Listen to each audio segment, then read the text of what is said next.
What's going on, everyone? Joshua Rzepka here, and welcome to the 11th installment in the interview series where I spoke with 17 world-class trumpeters. In each video, you hear one question presented, and then you hear the answer to that question by all of these incredible trumpeters. Now, if you're thinking, wait a minute, this does not look like Josh's studio, well, you would be right. I am on the road right now, and I have finally gotten a laptop that is powerful enough that I can edit while I'm on the road, so I'm using some downtime to try and catch up with this interview series. Now, as a reminder, here is who you will be hearing from in today's video.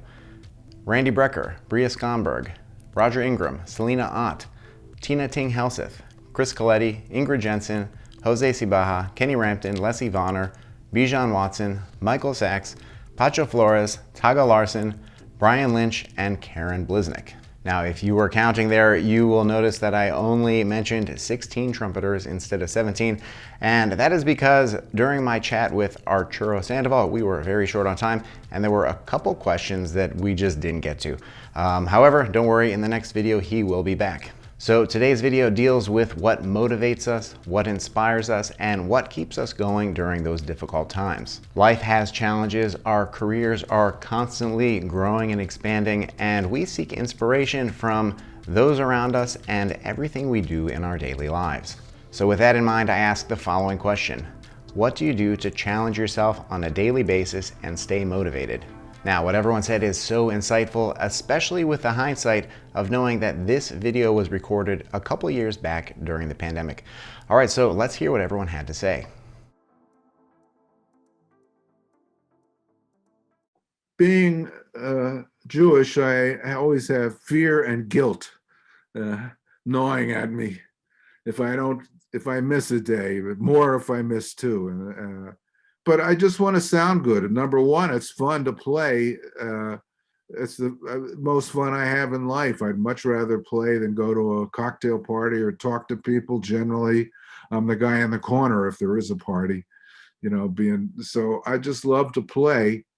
And also just listening to guys inspires me. Listening to other players, reading other players' creative methods is inspiring to me. Reading biographies or autobiographies is inspiring to me. I'm currently reading Phil Wood's book, which just came out, My Life in E Flat. Just great to see how his journey went. So all these things, and I spend a good deal of time doing this during the day. Everything I do is connected one way or another to music.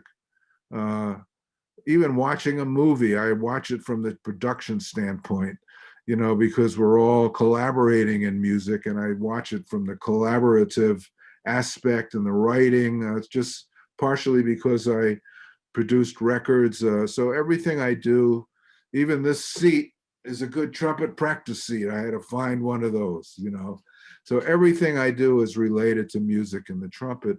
And I think it was Coltrane who said, there's a lot of fun in being serious. Not that I don't have a jokester side, but it's a serious business and you can have fun at it at the same time. So I like to stay up with current events. I like to know what happens. It all affects my emotions, maybe how I play, maybe how I write. When I was younger, I used to get out on the town all the time just to hear music and then come home and write something really quickly, just from whatever I heard. I remember here in Schofield, this is, I guess, a little off the subject, but really not much. I went to hear John Scofield Trio, and I ran home. I loved it, and I ran home and I wrote a couple phrases. I called it Sco-Feel, F-E-E-L. And the end result had nothing to do with Schofield. It was just the actual act of going out there, hearing the music. I think it was a tune called Into the Sun. It was on one of my records where I wrote all the tunes. And I won a Grammy, I think, in 1997. But that's why I was on the scene. I wanted to hear music and get inspired, get home and write. That's a little harder to do now since I'm 2 hours out of the city. But that's some good advice, I think. The trumpet gives me a never-ending list of challenges to try to overcome. So I really have to practice with the plan as much as possible. I actually use an app called Modacity, I find it very helpful. You can put different practice plan sessions in it, and I have it through like playing through my tubes, playing armature exercises, articulation. I set it up like that. And what's good about it is that as soon as you're done one, it's got a metronome in it. You move on to the next one, and it keeps you on task. I also think incrementally challenging yourself, like with using a metronome all the time, is very, very important. Just notch it up one little bit a day on a passage that you're practicing on. It adds up over time. My teacher, Warren Meshe, would just say there's no shortcuts in trumpet playing. Sorry, you just got to do it. So I consistently just try to see far enough ahead and add up little bits over time and know that it will pay off. I don't have a problem keeping myself motivated. If I ever got close to having a problem keeping myself motivated to play, it would be during this last year where we were in this lockdown pandemic situation for a year.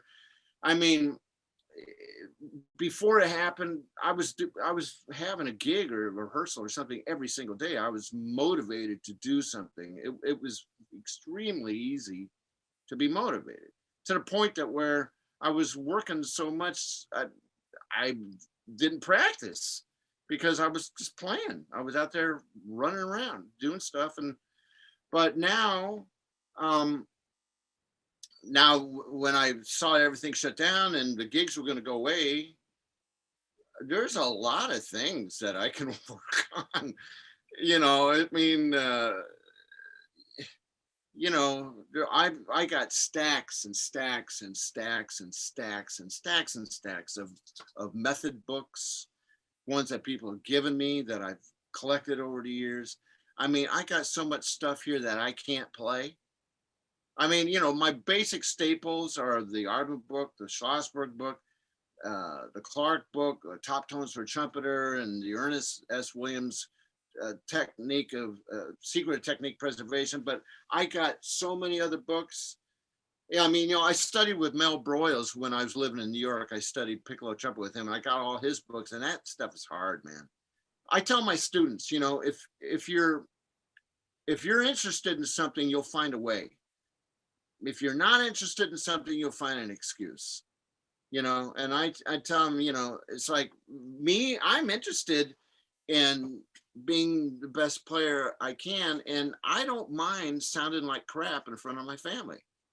I mean, usually when I'm trying to work stuff out, that's when I sound my worst, because I'm gonna go through the learning curve of learning this thing, and I have no shame. So to stay motivated, you have to take a look at yourself and say, am I really interested in doing this? I mean, do I even have to ask myself, are you motivated? I mean, if you have to ask yourself that, maybe you should be taking a look at why you're even playing. I mean, there's a whole bunch of stuff that I can't do. And I was telling myself that a year ago. Now there's less things that I can't do because I've had this year, and I've been putting this time off to good use. How I'm challenging myself is to just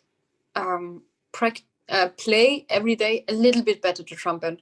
I mean, I know what I have to work on, and I try to, make a little progress each day. I mean, if you're young and start the trumpet, you make progress really quick. But if you have a certain niveau, and you are getting older, then the progress slows down. This is natural, and you're not doing anything wrong. And so, yeah, that's the way I challenge myself. And I'm always really concentrated also in the details, because I know if it gets automatical, then you're not making any progress anymore. So when you not think and know exactly what you practice, it's difficult to make progress. And how I'm keeping myself motivated, well, I like playing the trumpet, and my motivation to learn new repertoire, for example, is just here. I don't know, because I like learning new music. And I also like working on the details. I mean, for example, I don't know, slurs and intervals or something. And it just makes me happy when I see a little bit progress and, you know, something gets easier or something. And of course, my two horses are getting me motivated because I really love having them, and it's like a dream come true. I mean, I have them now for almost 6 years, so quite a long time, but it's the perfect balance for me. And I always have needed something besides the trumpet. It's not that trumpet is not important, but it's, for me, I need a really good balance to have something else, which is a big part of my life, in order to, you know, shut down my mind and not thinking about music and trumpet all day long. So when I come back from the stable, I have new energy and new motivation also. So this is a question that I would have answered very differently before March last year. But I think this time has really shown not only me, but I think all of us, it's been, you know, a struggle to really just what is going on, you know, in the world, and what just happened. How do I cope with this? It's like life changing for so many people. Also, just like not necessarily, it might be that, you know, when we get out on the other side, then hopefully almost all of us are still musicians, and or, you know, stuff like that. But so it's not like that, but it's just the whole mindset of what life is, I think, for a lot of people and for a lot of musicians, have really just changed. So, and when it comes to me and my like motivation, how do I do this, then it's been very, very hard. And I've spoken to a lot of colleagues, and they all say the same. Colleagues on different, you know, instruments, that kind of have this, especially good friends that have the same kind of job as I do, traveling around the world and play, and suddenly we can't travel anymore, and we don't play for a lot of people all the time that you normally do. You don't meet up with the orchestras and the conductors, and just, you don't have that life. Suddenly it's very still at home, which is also amazing. But at the same time, it's I think for a lot of people in the beginning it was amazing because suddenly you got like a break, and a break that you just had to, because the world just stopped. But then of course you get restless, and maybe you start to you know, get a bit scared about the future. What's going to happen after this? Will orchestras survive? Will promoters survive? Will, you know, and this is like around the globe. So I do think that a lot of us have really, really struggled. I don't think I've talked to someone who hasn't struggled with motivation. And so for me, it's been up and down. I've been very fortunate to actually, I played a lot this autumn in Norway, because we've had a lot of concerts with, of course, very few people and you know, strict restrictions and everything. But I have played a lot of concerts, and that made all the, you know, then I had something I needed to practice, because I was going to play, which is the reason I play, because I want to play for people. So I don't like to practice, but when I know that the reward is that I will play this for people, then it's all fine. So for me, that's actually going to perform, especially for a live audience. That's what motivates me. So when that doesn't happen, then of course it's very hard. So yeah, but I think also one of the most important things, and that I think is for everything during this crazy time, is to not be so hard on yourself. Like, it's okay, kind of. You don't expect too much every single day. It's, of course, it's okay if it's hard, and life is, you know, shit, because, you know, that's fine. So I think it's a good balance, trying to find a a good routine and do things that makes you feel good.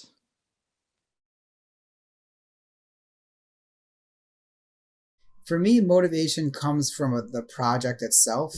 I'm not the type of person that's so obsessed with perfection that I would practice to the point of like concert level beauty. Unfortunately, but at least I know that about myself. But so to me, the projects are very important. So in these times, I've made a point of coming up with projects that I'm working on that I want to sound good on them. And sometimes that's hard. That sometimes it just means saying yes to a project that looks fun, or it means reaching out to somebody that is either, that's inspiring enough that I'm not going to have to do anything to be part of it, even though I'm the one running it. So I recently actually I shouldn't say it because I don't want to give it away before it happens, but I reached out to a former teacher, not a trumpet player.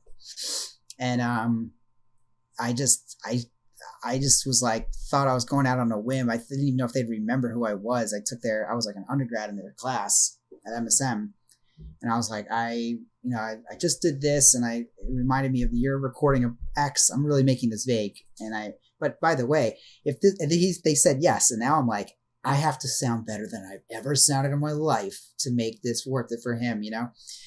That's the kind of way, that's the only way I know how to operate. But I wish I was one of those people that are, I remember being on the road, and there were other guys in the groups that were like me, and then guys in the group that were more like, it didn't matter that we had like a week off before our first thing. They were just like in the room practicing really nitty gritty stuff. They're not just playing. That's different. I could do that, but like getting that one note just to speak just right.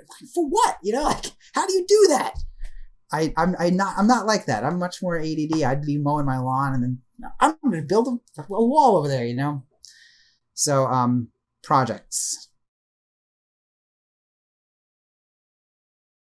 I don't think I consciously set myself up to be challenged. I just pick up the horn and see where I'm at on it.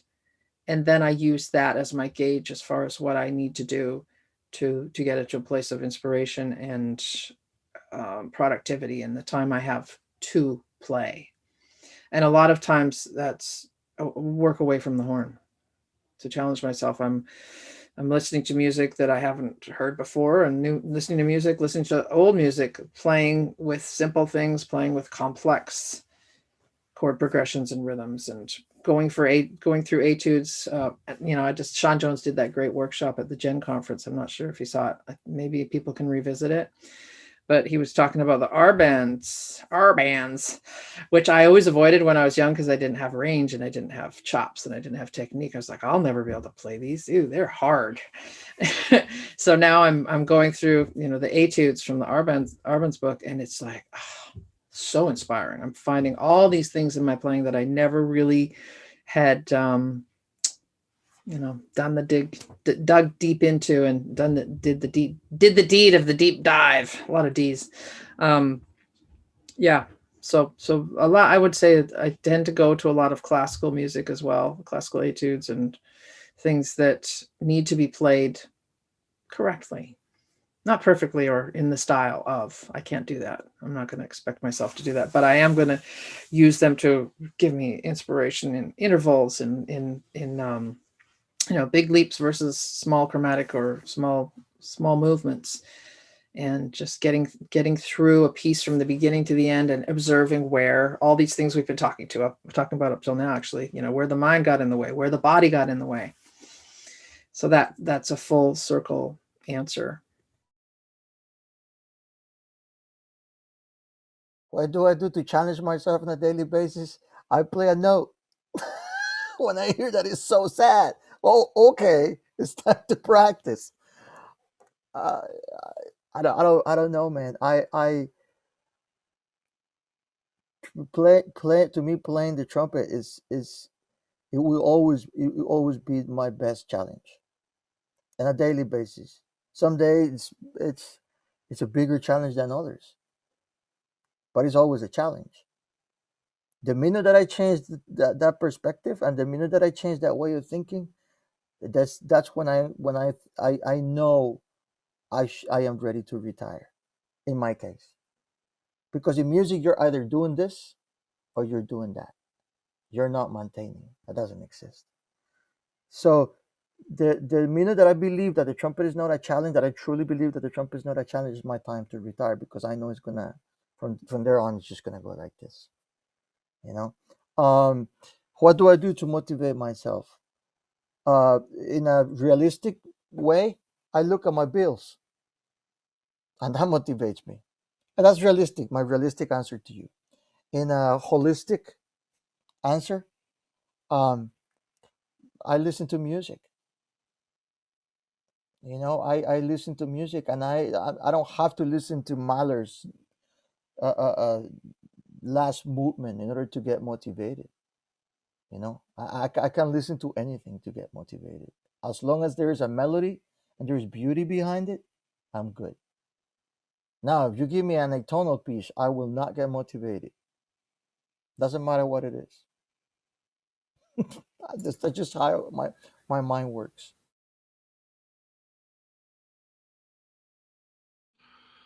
That's been tough during the pandemic. Challenging yourself daily and being motivated.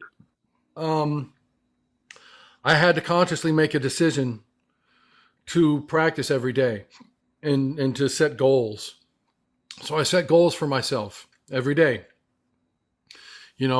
I have, it's kind of personal, so I don't know that I want to share my specific goals, but I have goals that I set for myself every day with my daily practice, and I consciously had to say, okay, practice every day, Kenny. This is not good.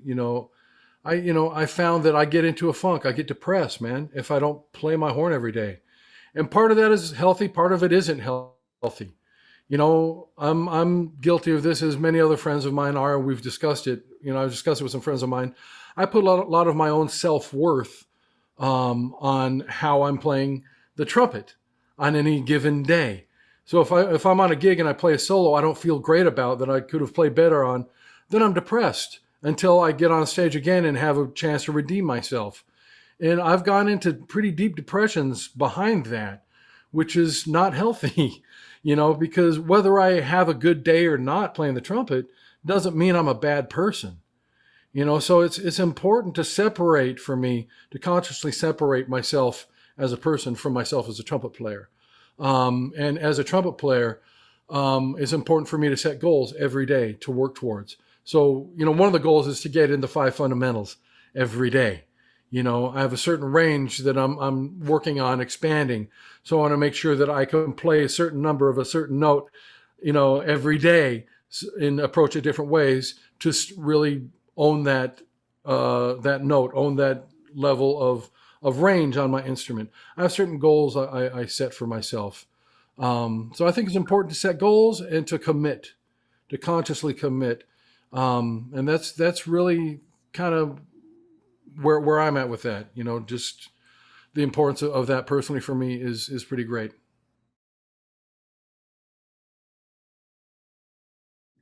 The motivation part, I think, comes easy because there's so much music being made, and like, especially now, in this time of social distancing, like the ways people are coming up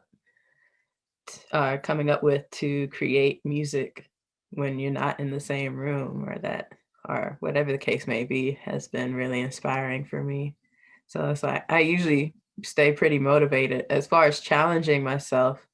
If there's something that I hear that I would like to play, or maybe it's a song that doesn't have horns, but man, I really want to play the horns. How can I put trumpet on this song?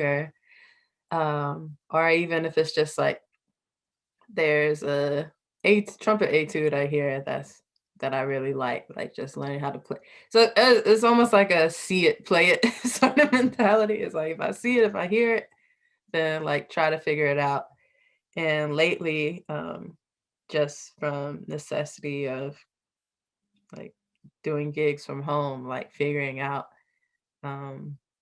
my setup with the mic and like how how do I need to play to make it sound like this with my current setup, or what did like mute sound like? Is there a way I can do 4-part, 5-part harmony with like just trumpet and flugelhorn, because that's all I have at the moment. So it's so many different things like I feel like I need to work on. So plenty of material to challenge myself in a lot of different ways. So.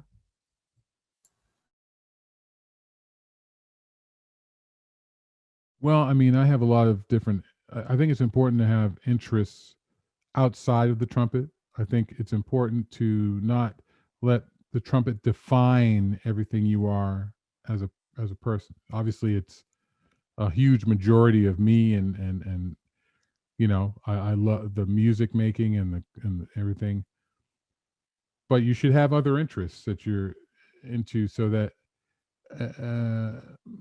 it's interesting how you can find how sometimes they can complement each other. I'm into real estate. Okay. One of the things I'd love to do is open a recording studio, or set up practice rooms for musicians, and especially in urban areas, you know, where it's tough to find, you know, but clean, quality practice rooms with recording capabilities, or you know, at least Wi-Fi, so you can. It's something that is vastly I mean, because okay, in college, yeah, okay, you have access to rooms, but what about after college? So what? You just stop practicing after you leave college? You got to have a place to practice.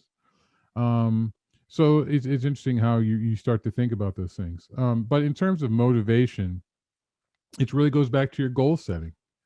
You know, if you have goals and you want to attain them, then you should be picking away at them. Am I always successful at keeping finishing my to-do list or action list? Not all the time.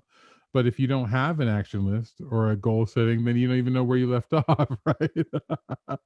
So I think that's important too. And you know, listening to a lot of music, just randomly, just listening to stuff that I've been getting into, like Dua Lipa. You know, listening to some pop stuff.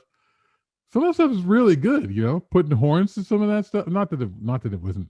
I'm a huge R&B fan. I've, you know, played obviously with a lot of R&B artists, but I'm just saying, you know, some of the contemporary, the modern pop music. I'm not going to say I know every.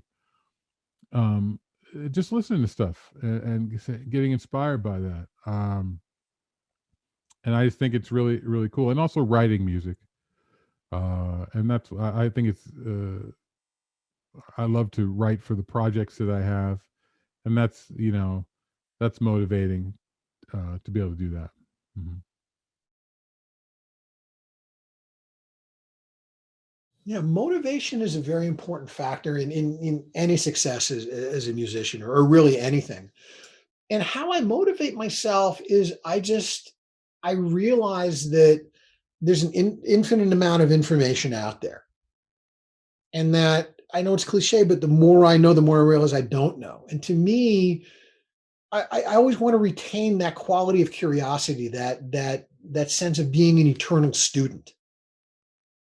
And you know, my father was a lot like this. My father ran an advertising agency and worked with children's toys, and was a big reason why the Mutant Ninja Turtles happened, the Power Rangers, and you know, some other stuff. And my dad was like just an eternal student. He always was reading and talking to people and trying to find, if he didn't know something, he would try to find the best expert he could find and go talk with them and learn from them and ask them about things. My dad was always asking a lot of questions. And to me, that left a real mark on me. And it's also the same thing with David Zauder, the longtime wonderful second trumpet player and really a second father to me here in Cleveland, or John Mack, our principal oboe player my first 16 years, and somebody I taught with as well, who was like an uncle to me. I mean, these guys were well into their career in their 60s and still constantly searching for information and looking to try to make themselves better, even if it was just some tiny minuscule thing. And it was incredibly inspiring to see that even after they retired, they were still reading and asking questions and coming to concerts and coming up to me and saying, hey, you did this in this bar and I really liked it. What were you thinking? And how'd you do that? And, it's, to me, that's the essence of greatness is people who are eternal students. And to me, that's what motivates me is, I feel like somebody gave me the keys to like the fastest car on earth when I got, when I was lucky enough to get the job as principal trumpet in this orchestra. And, do I want to drive at 30 miles an hour and rev it up at stoplights? Or do I want to, go out on the salt flat and see how fast I can roll it? And, I get it up to 220. How do I get it to 221 or 222? Or it's only supposed to go as fast as 222. I can get it to 225. And how can I get it even smoother to run better? And so it's just, that to me is the challenge. And that to me is the fun of it. And that's what motivates me is that search and that quest for knowledge and that curiosity and that really being that eternal student.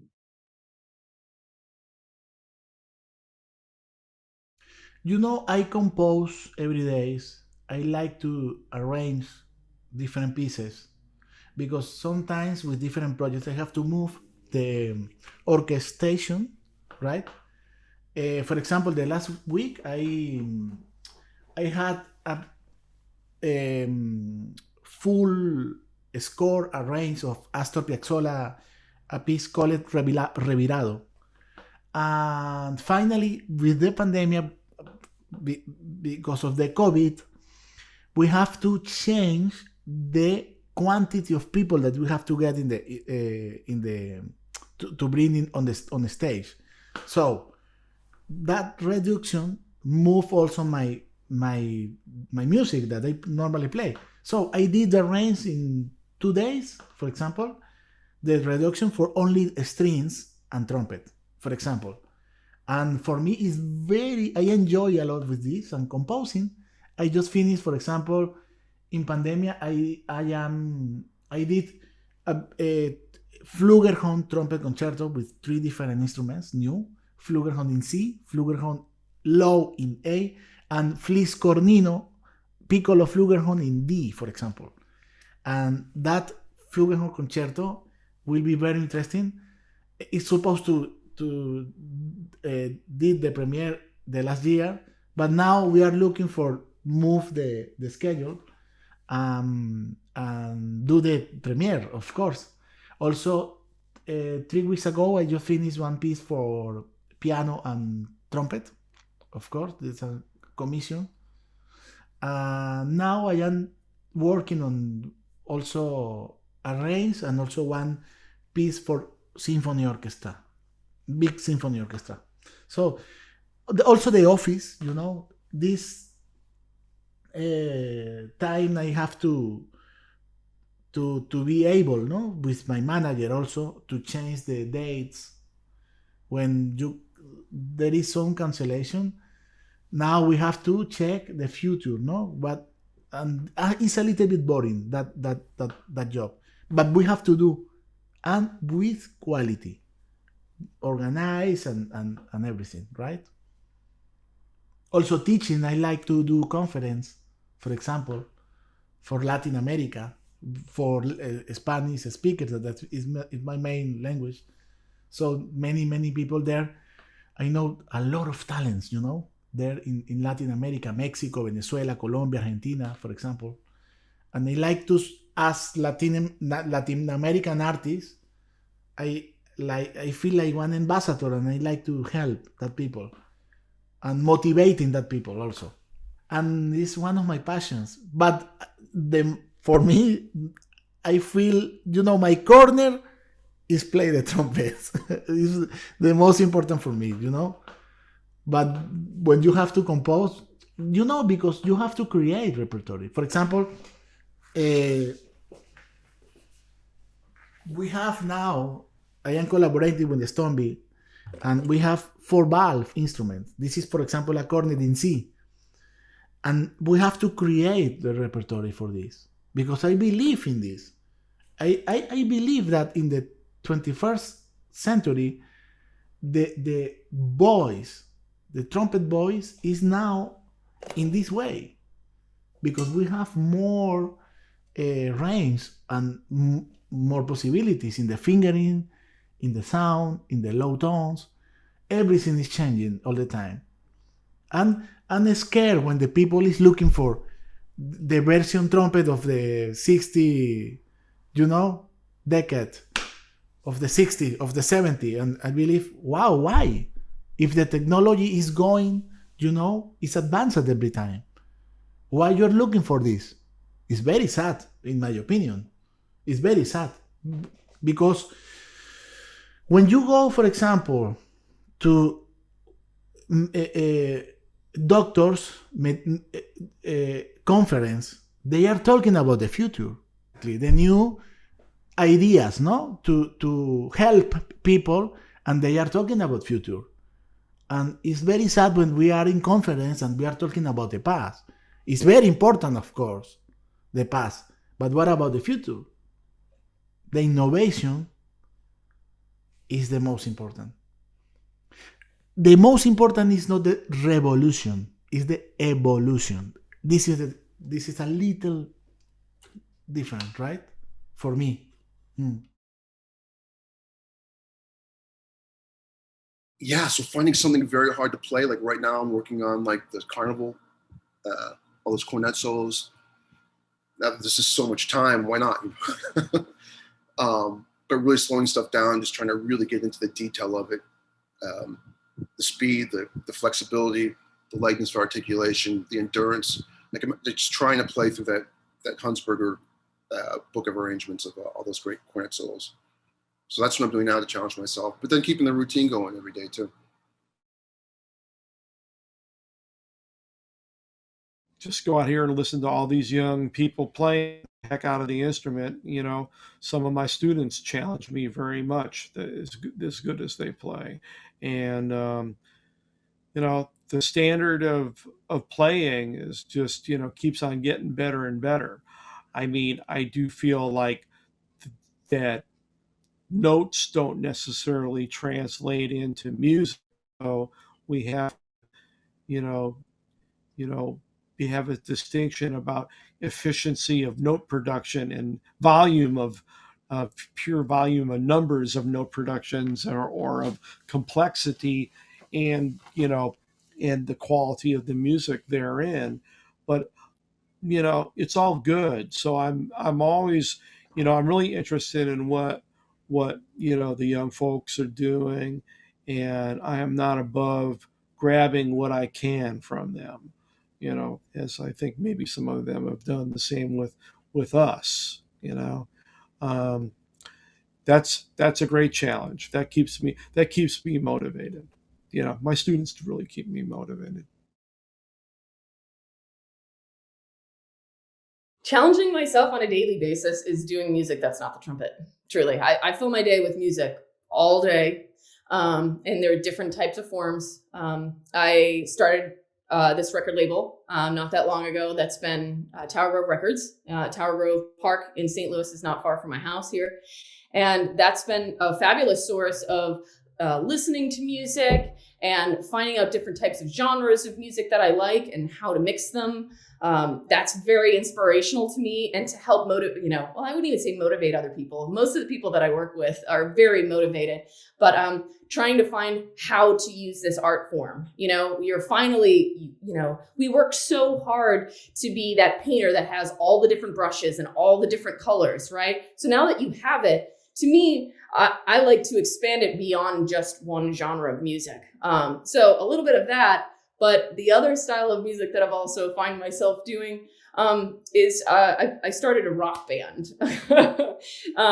in March of last year, because I felt like I really needed to be finding a way to perform, working through an injury and still wanting to be performing as a musician was really important for me. And also just to be creating music with other people. You forget, you lose that connection when you're going through something on your own, and trying to be, side note, be very empathetic to those type of people, because for me, for a long time, it was like, I have this voice and I got to put it somewhere. And I don't have, my standard canvas of the orchestra to do that in.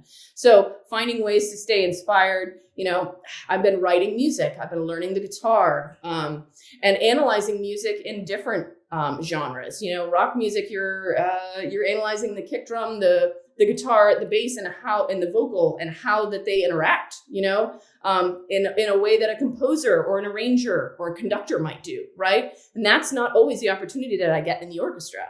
So it feels like I get to flex other muscles in different musical genres. And that's been very inspiring for me and has truly helped keep me on track, focused, and confident that I'm going to get through all this, because I love music. It's absurd. Wow, what incredible answers. If you've been enjoying this series, make sure you hit that like button and subscribe, and let me know in the comments which answer resonated most with you. I really love this question because it shows how many forms inspiration and motivation can take. From our students and peers, the legends who we love listening to, as well as the audiences that we play for. The passion to create something new, as well as that enduring spirit that we are an eternal student, always learning, always trying to improve ourselves. Now for the next video, we are going to be talking mechanics. We're going to be taking it back to basics. And I know this is a video that so many of you are going to just find so interesting. And that is why in the next video I asked, do you practice lip or mouthpiece buzzing? Now, I, for one, am very excited about this next question because I play stamp every single day. I do lip and mouthpiece buzzing. So for me, it's a very important part of my daily routine. However, I know that it is a kind of controversial topic for some trumpeters. There's people who are very passionate about it, and there's people who aren't really into it. So we're going to hear what everyone had to say, and I know you are going to just find it very, very interesting. Well, that's all I've got for you today. I want to thank you for watching, and I will see you in the next video.